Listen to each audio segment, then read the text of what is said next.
बिस्मिल्लाहिर्रहमानिर्रहीम। अस्सलामुअलैकुम। सबसे पहले दुरूद पाक अल्लाहुम्मा सल्ली अला मुहम्मदिन व अला आलि मुहम्मदिन व बारिक वसल्लिम। हमारी जो आज की वीडियो है ना, बड़ी ही मजेदार है, क्योंकि हम इसमें आपको बताएंगे कि नबी पाक सल्लल्लाहु अलैहि वसल्लम से इश्क करना, मोहब्बत करना सुन्नत है या फर्ज है। तवज्जो के साथ वीडियो को पूरा देखिएगा, और अगर आप लोगों से हो सके ना तो मेरे इस चैनल को आप लोग सब्सक्राइब कर लें, ताकि रूटीन के साथ आपको अच्छी अच्छी वीडियोस मिलती रहे। एक बुजुर्ग से मैंने पूछा कि हुजूर सल्लल्लाहु अलैहि वसल्लम अल्लाह पाक के बहुत ही प्यारे महबूब हैं, अल्लाह पाक इनसे इश्क फरमाता है, इनकी वजह से कायनात को तख्लीक किया, सारी दुनिया इनकी विलादत के सदके में वजूद में आई, फिर बाकी इबादतों की तरह जश्न ईद मिलादुन नबी इसको फर्ज क्यों नहीं करार दिया? इसको फर्ज कर देते, अल्लाह पाक इसको फर्ज फरमा देता तो हर बंदे के ऊपर फर्ज हो जाता जश्न विलादत को मनाना। तो बुजुर्ग मोहब्बत भरे अंदाज में मुझे जवाब देने के लिए उठे और कहने लगे, बेटा मेरी बात तवज्जो से सुनो। मोहब्बत एक प्राइवेट चीज का नाम है, एक ऐसी चीज जिसको खुफिया रखा जाता है दिल में। मोहब्बत का हुस्न उसे पोशीदा रखने में है, और खुदा से बढ़कर कोई सखी तो नहीं ना, कोई मोहब्बत करने वाला तो नहीं ना। इसलिए इसने अपना प्यारा महबूब भी जलवे में रखा है, इसकी रहमत को भी, इसके जलवे को भी, और इसकी मुस्कान को सारी दुनिया में बांट दिया। मगर खुदा तो फिर खुदा है ना पुत्र। मैंने कहा वो किस तरह? कहने लगे, इधर इसमें भी एक राज पोशीदा है। उम्मती हर इंसान को बना दिया, जो अकाली सलातो सलाम की उम्मत में पैदा होगा वो उम्मती तो जरूर कहलाएगा, मगर हर उम्मती आशिक नहीं कहलाएगा, हर उम्मती आशिक नहीं कहलाएगा। हर आशिक की एक निशानी होती है कि वो हर रुकावट और हर फरेब से गुजरकर महबूब तक पहुंच जाता है। अब दुनियावी आशिक को ही ले लें, अगर उसने अपने महबूब से मिलना होता है ना, तो उसके पास ढेरों रास्ते होते हैं, ढेरों मामलात होते हैं। क्योंकि आपने ये देखा होगा कि आजकल कुछ लोग ऐसे बावले हुए पड़े हैं कि अपने सियासतदानों के पीछे, उनको अपना इश्क समझते हुए, अपना महबूब समझते हुए, अपने घरों से हर रुकावट को तोड़ते हुए भी जलसागाह में पहुंचने की कोशिश करते हैं। उन बेवकूफों को ये नहीं पता कि इन लोगों ने हमें कुछ भी नहीं देना। अगर इश्क करना है तो अल्लाह से करो, अल्लाह के महबूब से करो, नेक लोगों से करो। आप लोग किन चक्रों में पड़ गए हो?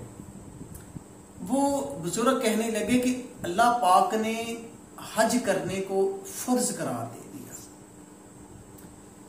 और काबे के गिर्द तवाफ करने को फर्ज करार दे दिया, लेकिन मदीने जाने को फर्ज करार नहीं दिया। क्यों? इसकी वजह सिर्फ ये है कि इबादत में कोई भी कमी बेशी हो उसकी गुंजाइश नहीं है। आपको फर्ज इबादत करनी ही करनी है, चाहे आप मजबूर होकर करें, चाहे आप मसरूर होकर करें, चाहे आप दिल के साथ करें, चाहे आप थकावट के साथ करें। आपका दिल कर रहा है या नहीं कर रहा, आपने फर्ज इबादत करनी ही करनी है। इसलिए हज और उम्रे के फराइज मक्के तक खत्म हो जाते हैं। अब मदीने पाक में सिर्फ वही जाता है जिसका दिल करता है, कोई मजबूरी नहीं। मदीने जाए बगैर हज उम्रा मुकम्मल हो जाता है। मजबूरी नहीं है मदीने जाना, क्योंकि अल्लाह पाक ने समझा दिया है कि उम्मती का ताल्लुक सिर्फ मक्के से है और आशिक का ताल्लुक मदीने से है। जो आशिक होता है ना, उसकी कोशिश ये होती है कि मैं कोशिश करके पहले मदीने जाऊं ताकि अपने सरकार से मिलूं, अपने सरकार से सिफारिश करवाऊं कि अल्लाह ताला मेरे गुनाहों की मगफिरत फरमाए।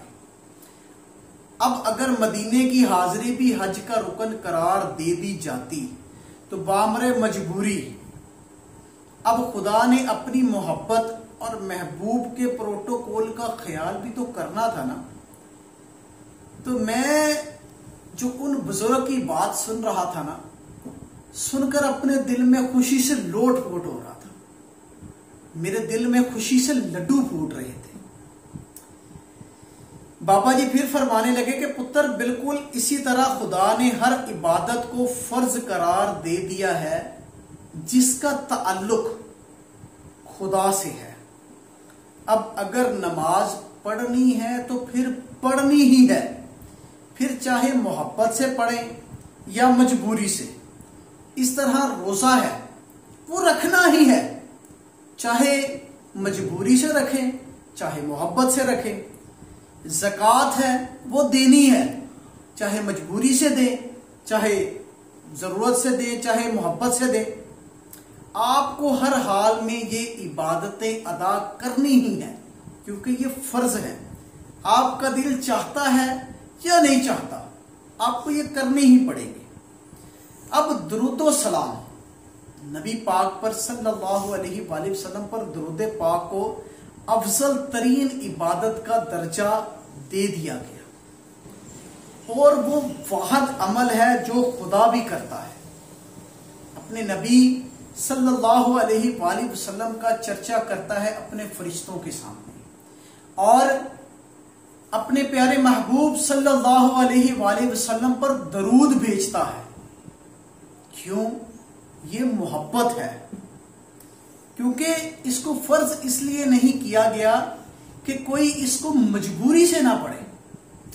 ये ना हो कि फर्ज कर दिया जाए दुरूद पाक पढ़ने, या तो हम लगे हैं हमने इतना पूरा करना। नहीं नहीं, दुरूद पाक पढ़ने में कोई मजबूरी नहीं, कोई सख्ती नहीं, कोई मामला ऐसा नहीं कि आपको लाजमी ही दुरूद पाक दिन में इतनी बार पढ़ना है। कोई सख्ती नहीं, ये सिर्फ मोहब्बत की बात है। बल्कि जो भी दुरूद पाक पढ़ता है ना, और मोहब्बत से पढ़ता है, क्योंकि जो दुरूद पाक है ना वो सारी इबादतों का मुर्शद है, सारी मोहब्बतों का मजमुआ है। इसलिए बेटा मिलाद को फर्ज नहीं किया गया। अगर जश्न ईद मिलाद नबी को फर्ज कर दिया जाता तो कितने लोग मजबूरी में इसको मनाते हैं कि यार लाइटें लगानी पड़ेंगी, पैसे खर्च करने पड़ेंगे, लंगर बांटना पड़ेगा। लोग मजबूरी में करते। ये मुकद्दस खुशी चंद खुश नसीब लोगों के मुकद्दर में आती है। ये सारा महीना मोहब्बत भरा महीना है। लाजमी नहीं कि आपने 12 रबीउल अव्वल को सरकार की खुशी मनानी है। आप सारे महीने में किसी भी वक्त मना सकते हैं, मगर 12 को खुशी करके एक अजीब सी मोहब्बत हासिल होती है, खुशी हासिल होती है। तो आप सरकार की विलादत की खुशी पूरे महीने में मना सकते हैं, कोई सख्ती नहीं, क्योंकि ये सारा महीना ही बरकतों वाला है।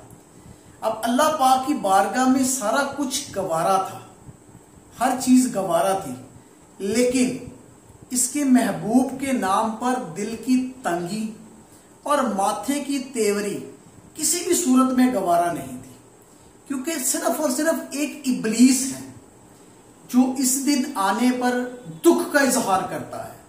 हाय मैं लुट गया, मैं मारा गया। इस दिन प्यारे नबी सल्लल्लाहु अलैहि वसल्लम दुनिया में तशरीफ लाए। अल्लाह पाक ने सरकार की विलादत के सदके उस साल हर औरत को औलादे नरीना यानी कि बेटे अता किए। अगर अल्लाह पाक ने अपने प्यारे महबूब सल्लल्लाहु अलैहि वसल्लम की खुशी मनाई है, तो हम कौन होते हैं इसमें कीड़े निकालने वाले? हमें क्या तकलीफ है कि हम बिला वजह की बातें करें कि सरकार की खुशी नहीं मनानी, ये फजूल खर्चा है, ये वैसे है वैसे है। पास आ जाए। ये सरकार जब परोसे क़यामत हौज़े कौसर पर बैठे होंगे और हम जाएंगे कि सरकार हमने अपनी बख्शिश करवानी है, तो सरकार इधर ना मुंह मोड़ लेंगे, इधर ना मुंह मोड़ लेंगे, फिर हमारा क्या बनेगा? हमारा नहीं, ये मैं उन लोगों की बात कर रहा हूं जो सरकार की विलादत की खुशी नहीं मनाते। जितनी मर्जी नमाजें पढ़ लें, जितने मर्जी हज कर लें, जितने मर्जी रोजे रख लें, उम्रे कर लें, तवाफ कर लें, बाखुदा मैं ये कहता हूं कि अगर आपके दिल में इश्क़े मुस्तफ़ा नहीं तो आपकी ये सारी की सारी इबादतें फजूल है। इंसान के दिल में इश्क़े मुस्तफ़ा के लिए जगह होनी चाहिए, जगह होनी नहीं चाहिए, बल्कि हमारा दिल इश्क़े मुस्तफ़ा से लबरेज होना चाहिए। हमारा किरदार गवाही दे कि ये आशिक़े मुस्तफ़ा है। हमारे बच्चों में सरकार सल्लल्लाहु अलैहि वसल्लम का खसूसी करम नजर आना चाहिए, क्योंकि हम सरकार का सदका खाते हैं, सरकार का मिलाद मनाते हैं। हमें अपनी गली मोहल्लों में अपनी हैसियत से बढ़कर सजावट करनी है। हम अपनी गली मोहल्लों को जरूर सजाएंगे, सरकार का मिलाद मनाएंगे। हमारे जिस्म में जब तक जान है, क्योंकि जो सहाबा किराम थे सरकार से इतना इश्क करते थे कि हर वक्त सरकार की मीठी मीठी बातें करते थे। सरकार के वजू का पानी जमीन पर गिरने नहीं देते थे। ये कोई सुन्नत नहीं थी, कोई फर्ज नहीं था, ये इश्क था। सरकार बाल तरशवाते थे तो सहाबा के हाथों में जाते थे। ये नहीं था कि वो जमीन पर तशरीफ ले आते, बिल्कुल नहीं। सरकार के नालैन मुबारक उठाने को सहाबा कराम तरसते थे कि सरकार अपने नालैन उतारे तो हम अपने सीने से लगाएं। और आजकल के लोग सरकार के बारे में बातें करते हैं, शर्म आनी चाहिए आप लोगों को। बाज आ जाए, सरकार मुआफी नहीं देंगे, भरोसे क़यामत फंस जाएंगे। कब्र में सख्त अंधेरा होगा। कब्र में सरकार तशरीफ लाएंगे तो उनको देखकर क्या रिएक्शन करेंगे? पास आ जाए, सरकार से मोहब्बत कर लें। अगर आप लोगों ने लाइटें नहीं लगानी ना लगाएं, लंगर नहीं बांटना ना बांटे, गली को नहीं सजाना ना सजाएं, घर को नहीं सजाना ना सजाएं, कुछ ना करें, मगर दिल में सरकार से बुग़्ज़ खत्म कर दें, सरकार से मोहब्बत पैदा कर लें। कम अज कम सरकार को उल्टी सीधी बातें कहना बंद कर दें, क्योंकि सरकार हमारे सर का ताज है। सरकार की खातिर अल्लाह पाक ने पूरी दुनिया बनाई, कुल आलम को बनाया, और उनके खिलाफ बातें करते हैं, बहुत बुरी बात है। अब कोशिश करें सरकार से मुआफी मांगे, अपने दिल में ही मांग लें, क्योंकि ये सरकार का जो जश्न है ना, ये कोई भी बंदा मजबूरी में नहीं मनाता, ये याद रखें। ये हर सुन्नी के मुकद्दर में लिख दिया गया है सरकार का जश्न मनाना। ये मोहब्बत के सौदे हैं, ये मोहब्बत की बातें हैं, खुशी की बातें हैं। मैं तो ये जानता हूं कि कोई भी ना बनाए, सरकार का जश्न अल्लाह पाक अपने अर्श पर मनाता रहेगा। अल्लाह पाक हमें और आपको सरकार का जश्न मनाने की और दरूद पाक पढ़ते रहने की तौफीक अता फरमाए। आमीन। जज़ाक।